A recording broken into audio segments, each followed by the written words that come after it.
మరో అంశం తెలంగాణకు సంబంధించి నిన్న శాసనసభలో గవర్నర్ ప్రసంగానికి ధన్యవాదాలు తెలిపే తీర్మానంపై చర్చ సందర్భంగా విపక్ష MLA Suryapet MLA BRS senior నేత మాజీ మంత్రి జగదీష్ రెడ్డిపై అయితే మాత్రం సస్పెన్షన్ వేటు వేశారు. ఆయన మాట్లాడినటువంటి మాటలు అంటే స్పీకర్ను ఉద్దేశించి ఆయన చేసినటువంటి వ్యాఖ్యలు ఏవైతే ఉన్నాయో వాటిపై కాంగ్రెస్ సభ్యులు అయితే మాత్రం అభ్యంతరం వ్యక్తం చేశారు. ఇక స్పీకర్ని అవమానపరిచే విధంగా చేసినటువంటి వ్యాఖ్యల్ని క్షమాపణ చెప్పాల్సిందే ఆ వ్యాఖ్యలకు అని చెప్పేసి కాంగ్రెస్ నుంచి నిరసన వ్యక్తమైంది. ఈ నేపథ్యంలో స్పీకర్ అయితే మాత్రం జగదీష్ రెడ్డిని సస్పెండ్ చేస్తూ నిర్ణయం తీసుకున్నారు. ఈ యొక్క బడ్జెట్ సమావేశాలు ముగిసే వరకు నిర్ణయం తీసుకున్నారు. రైట్, కోటేశ్వరరావు గారు, ఏంటి జగదీష్ రెడ్డి సస్పెన్షన్ ఏ విధంగా చూస్తారు? స్పీకర్పై అనుచిత వ్యాఖ్యలు చేసినందుకు మీరు ఈ సభకు పెద్దలు మాత్రమే, అందరికీ పెద్ద మనిషిగా ఉండాలి, కానీ మీ సొంతానికి కాదు అనే విధంగా వ్యాఖ్యానం చేశారు. దీన్ని కాంగ్రెస్ అయితే మాత్రం సీరియస్గా తీసుకుంది.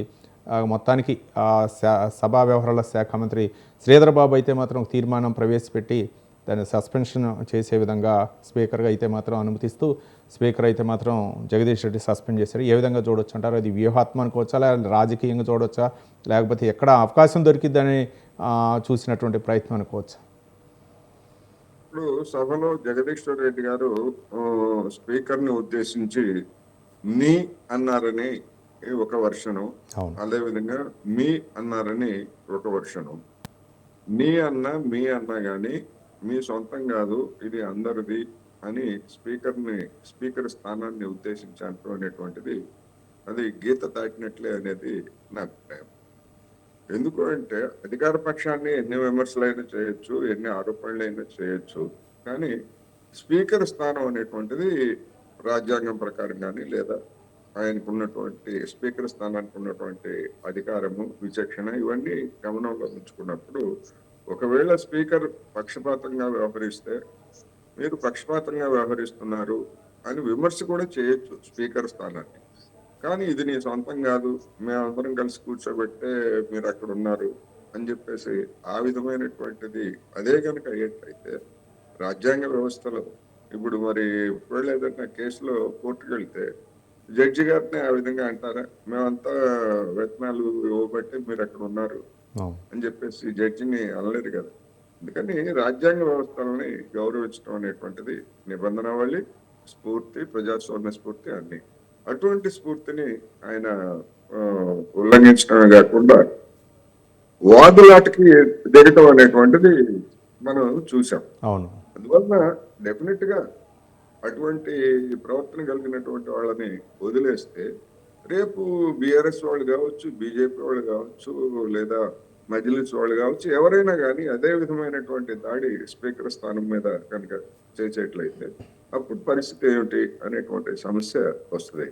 అందువల్ల ఇంత గందరగోళం జరిగినప్పుడు మరి బీఆర్ఎస్ పెద్దలుగా ఉన్నటువంటి వాళ్ళు ఎందుకు ఆ విధమైనటువంటి విచక్షణని వాళ్ళు కూడా ప్రదర్శించలేదు? సీనియర్ సభ్యులుగా ఉన్నటువంటి హరీష్ రావు కావచ్చు, లేదా కేటీఆర్ కావచ్చు, ఆయన కూడా సీనియర్ సభ్యుడే, మంత్రిగా చేశాడు, ఆయనేమి కొత్తగా వచ్చినటువంటి ఎమ్మెల్యే కాదు.